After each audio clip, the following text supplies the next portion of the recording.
Salom do'stlar, bugun sanoatning yuragi bo'lgan temir beton mahsulotlar ishlab chiqarish zavodidamiz.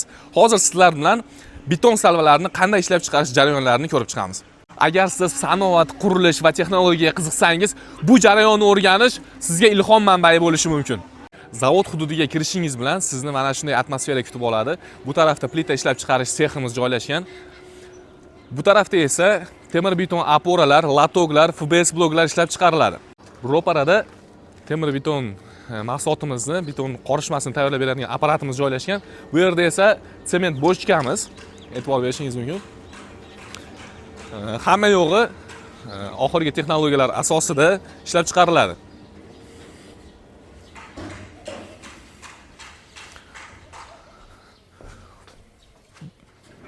Bu apparatimiz 1 kubali beton mahsulotini tayyorlab beradi. Atiga 3 daqiqada 1 kuba beton mahsulot tayyor bo'ladi. Bu yerda esa mit pisok va shag'allarimiz alohida to'kiladi. Ulardan istalgan kiloda olib beton qorishmani tayyorlashga jo'natiladi. Yana bir muhim narsaga e'tibor berishingiz kerak. Beton mahsulotining tarkibidagi har bir ingrediyentning miqdori katta ahamiyatga ega. Shunga qarab sizga kerak bo'lgan beton markasini 100% standartga muvofiq ishlab chiqarishingiz mumkin.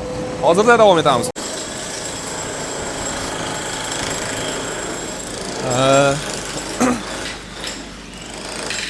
Bundan oldin aytgandek, bu tarafda plita ishlab chiqarish sexi joylashgan. Hozir biz beton stalvalarini ishlab chiqarish jarayonini ko'rib chiqamiz. Shularga e'tibor beramiz. Aynan qanday stalvalarni ishlab chiqarasizlar degan savollaringizga 4 kilovoltdan 35 kilovoltgacha bo'lgan liniyalarni tortish uchun foydalanilgan beton oporalar. Hozir o'zingiz ko'zlaringizdan ko'rasizlar. Davom etamiz akalar. Avvalambor birinchi bo'lib qoliplarimiz tayyor holatga keltiriladi. Ko'rishingiz mumkin, mana bunday toza qilib qoliplarimizni toza qilib tayyorlab olamiz.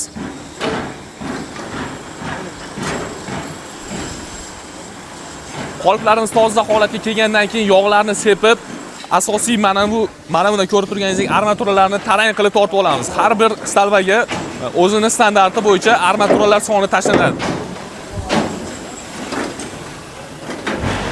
Mana bu apparat yordamida ko'rdim, nima bu desalaringiz, armaturani tarang qilib tortishga yordam beradi. Ko'rib turganingizdek, har bir armaturani alohida tarang qilib apparat yordamida tortib olishyapti. Bu nimaga desalaringiz, armatura qanchalik tarang bo'lsa, shunday effekti, ya'ni mana beton stalvani baquvvatligini oshirishda yordam beradi. Uni atrofida ko'rib turganingizdek spiralsimon qilib o'ralgan simlarimiz bir tekisda boshdan oxirigacha tashlanadi. Va akalarimiz mana baylashyapti, har bir belgilangan joyidan baylab chiqishadi. Hozir bu pasti tayyor holatga keldi qolipimiz. Bu qolipimizni hamma armaturalarni tekis qilib tortgandan keyin maxsus vibrator stollariga olib kelib o'rnatiladi. Bu qanday ishlaydi desalaringiz, har biri alohida vibrator motorlariga ega. Qoliplarimiz mana shu joyga joylanadi. Vibrator urganda beton mahsulotining ichidagi havo bo'shliqlar chiqib ketadi, mustahkam zich bo'lib joylashadi. Yarim tayyor mahsulotimizni maxsus kameraga joylashtiramiz. Bu tarafda ko'rsatib qo'yishingiz mumkin. Ma'lumot uchun latog ishlab chiqarish seximiz. Keyingi videolarda video obzorlarini qilib beramiz. Mana bu ko'rib turganingiz maxsus par kamerasi hisoblanadi. Bu nimaga desalaringiz, qoliplarimiz ichiga loy to'ldirib, stalvalar quyilganda mana yerga tashlanadi va 1 sutka, ya'ni 10 soat davomida par yoqiladi. 80 gradusda beton yaxshilab pishiriladi va mustahkam, eng o'zini sifatini yo'qotmagan holatda qatiydi. Bu katta qolipimiz nima deb so'rasangiz, akalar, O'zbekistonda kamdan kam uchraydigan talablarga boy mahsulot 16.4 metrlik opora bo'ladi. Bu 35 kilovoltgacha bo'lgan liniyalarni bemalol tortishga imkon yaratib beradi.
Ko'rib turganingizdek jarayon qizg'in davom etmoqda. Barcha xodimlarimiz mutaxassis sifatida o'zini ishini bilib qilyapti.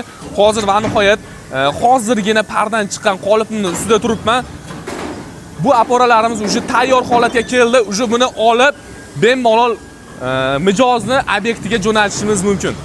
Barcha mahsulotlar o'zini OTKsiga ega va har bir mahsulotga alohida uni razmeri, o'lchami va qachon ishlab chiqarilgan sanasi yozib qo'yiladi.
Zavodingizda aynan qanday stalvalar bor degan savolingizga 0.4 kilovoltdan 35 kilovoltgacha liniyalarni montaj qilishda foydalaniladigan beton stalvalar ishlab chiqariladi.